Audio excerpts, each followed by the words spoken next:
ఏం చేస్తాండారబ్బా అంతా? కదంబం దేవీ నవరాత్రుల్లో అమ్మవారికి 7వ రోజు నైవేద్యంగా చేస్తాం. ఈ వీడియోలో కదంబంలో వేసుకోవడానికి కావలసిన పొడిని ఎట్లా చేసుకోవాలో చూపిస్తాను.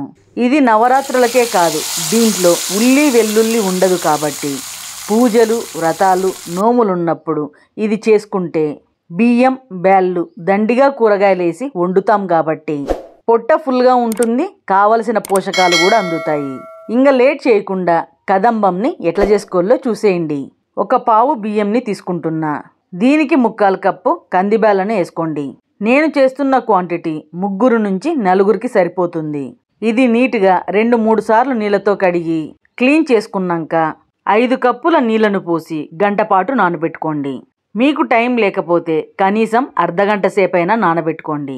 ఇవి నానితే రుచిగా ఉంటుంది, క్వాంటిటీ కూడా ఎక్కువ అవుతుంది. పొడి కోసం మిరియాలు టీ స్పూన్, ధనియాలు, శనగబ్యాళ్ళు, ఉద్దిబ్యాళ్ళు 1 టేబుల్ స్పూన్ చొప్పున తీసుకోండి. ఆవాలు 1/2 టీ స్పూన్, జీలకర్ర టీ స్పూన్, లవంగాలు 6, యాలక్కలు 4 ఇవన్నీ వేసుకొని స్టవ్ ఆన్ చేసి కలుపుకుంటూ ఫ్రై చేసుకోవాలి. దీంతో పాటు 8 ఎండుమిరపకాయలను ఇట్లా తుంచుకొని వేసుకోండి. లోపల ఇత్తనాలు కూడా ఫ్రై అవుతాయి. స్టవ్ని సన్నమంటలో పెట్టి కలుపుకుంటూ లైట్గా కలర్ మారే వరకు ఫ్రై చేసుకోవాలి. ఇట్లా కలర్ మారగానే స్టవ్ ఆఫ్ చేసి ఇవి పక్కకు తీసుకోండి. ఇవి పూర్తిగా చల్లగైనాక మిక్సీ జార్లో వేసి మెత్తని పొడిలా గ్రైండ్ చేసుకోవాలి. ఈ పొడితోనే కదంబంకి అసలు రుచి. గంట తరువాత బియ్యం బ్యాళ్ళని చూసుకుంటే కందిబ్యాళ్ళు మంచిగా నానాయి. దీంట్లోకి రుచికి సరిపోయేంత ఉప్పు, పావు టీ స్పూన్ పసుపు, టీ స్పూన్ నూనె వేసుకోండి. దీనివల్ల నీళ్లు బయటికి పొంగవు. దీన్నోసారి అంతా బాగా కలిసేలా కలుపుకొని కుక్కర్కి మూత పెట్టి మీడియం ఫ్లేమ్లో 3 విజిల్స్ వచ్చే వరకు ఉడకనియాలి. ఇది ఉడికేలోపు కదంబంకి కావలసిన కూరగాయ ముక్కలు. దీంట్లో ఖచ్చితంగా ఉండాల్సింది తీపి గుమ్మడి. మిగతావి మీకేవి అందుబాటులో ఉంటే అవి తీసుకోండి. 3 బెండకాయ ముక్కలు, కొన్ని సొరకాయ ముక్కలు, 1 మీడియం సైజ్ క్యారెట్ ముక్కలు, 4 పచ్చిమిర్చి, 2 మీడియం సైజ్ టమాటాలు, వంకాయ, అరటికాయని ఈ సైజు ముక్కలుగా కట్ చేసి ఉప్పు నీళ్ళలో వేసుకున్నా.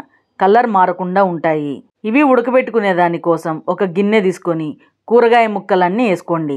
ఇవి ఉడకడానికి 800 ml వరకు నీళ్లను పోసుకోండి. ఈ నీళ్లతోనే కదంబం మనకు కావలసిన కన్సిస్టెన్సీలో ఉంటుంది. ఓ రెమ్మ కరేపాకు, కూరగాయ ముక్కలకి సరిపోయేంత ఉప్పు, పావు టీ స్పూన్ పసుపునేసి ఉప్పు, పసుపు బాగా కలిసేలా కలుపుకొని స్టవ్ని మీడియం ఫ్లేమ్లో పెట్టి ఉడకనియాలి. కుక్కర్లో ప్రెషర్ అంతా పోయినాక మూత తీసి చూసుకుందాం. ఇదంతా బాగా కలిసేలా కలుపుకోవాలి. నానబెట్టుకున్నాం కాబట్టి బియ్యం బ్యాళ్ళు మెత్తగా ఉడికిపోయినాయి. అవసరమైతే దీన్ని కొంచెం మెదిపినట్లు చేసుకోండి. నాకైతే ఇది పర్ఫెక్ట్గా ఉడికింది. దీన్ని పక్కన పెట్టుకొని కూరగాయలు ఏమాత్రం ఉడికినాయో చూసుకుందాం. ఒక ముక్క తీసుకొని కట్ చేసినప్పుడు ఈజీగా కట్ అయిపోయిందంటే ఉడికినట్లే.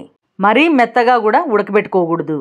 అన్నంతో పాటు ఉడుకుతుంది కాబట్టి ముక్కలు కరిగిపోతాయి. దీన్ని స్టవ్ పైకి మార్చుకొని కూరగాయలని నీళ్లతో సహా వేసుకోండి. ఈ నీళ్లతోనే కన్సిస్టెన్సీ అడ్జస్ట్ అయిపోతుంది.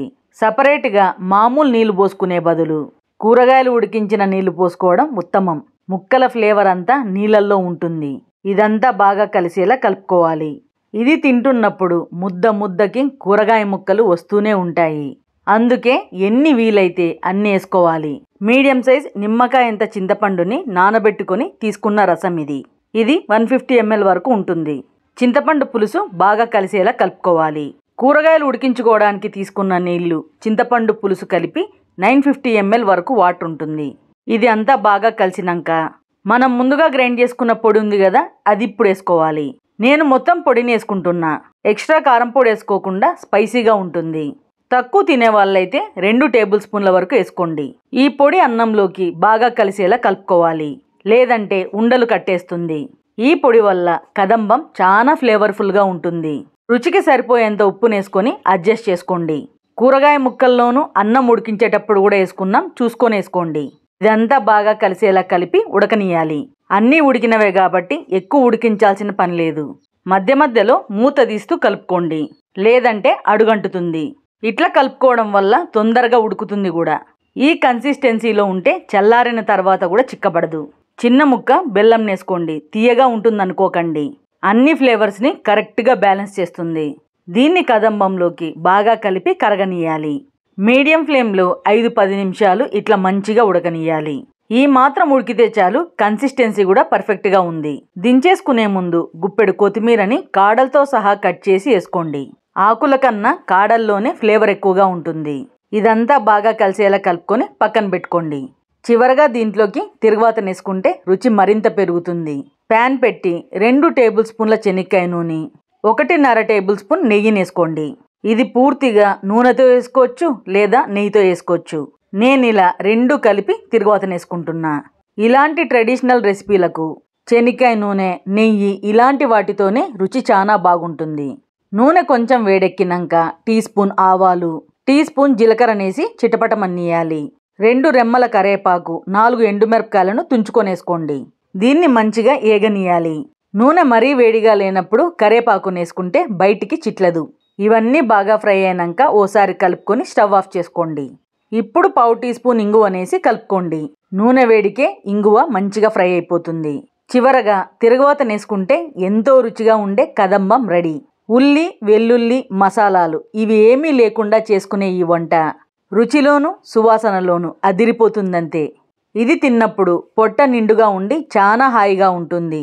దీన్ని నవరాత్రులకు, పూజలు, వ్రతాలు, నోములు ఉన్నప్పుడే కాకుండా లంచ్, డిన్నర్, లంచ్ బాక్సులు కూడా బాగుంటుంది. దీని నిండా ఫుల్ కూరగాయలు ఉన్నాయి కాబట్టి డైట్ చేస్తున్న వాళ్ళు కూడా హ్యాపీగా తినచ్చు. ఈ కదంబంని నేను చూపించినట్లు పొడి చేసి చేసుకోండి. రుచిలోను ఫ్లేవర్లోను చాలా బాగుంటుంది. మీకు ఖచ్చితంగా నచ్చుతుంది. ట్రై చేసినాక మీకెట్లా కుదిరిందో కామెంట్స్లో చెప్పడం మాత్రం మర్చిపోద్దండి. ఈ వీడియో నచ్చినట్లయితే లైక్ చేసి మీ వాళ్ళు కూడా తెలుసుకోవాలంటే షేర్ చేయండి.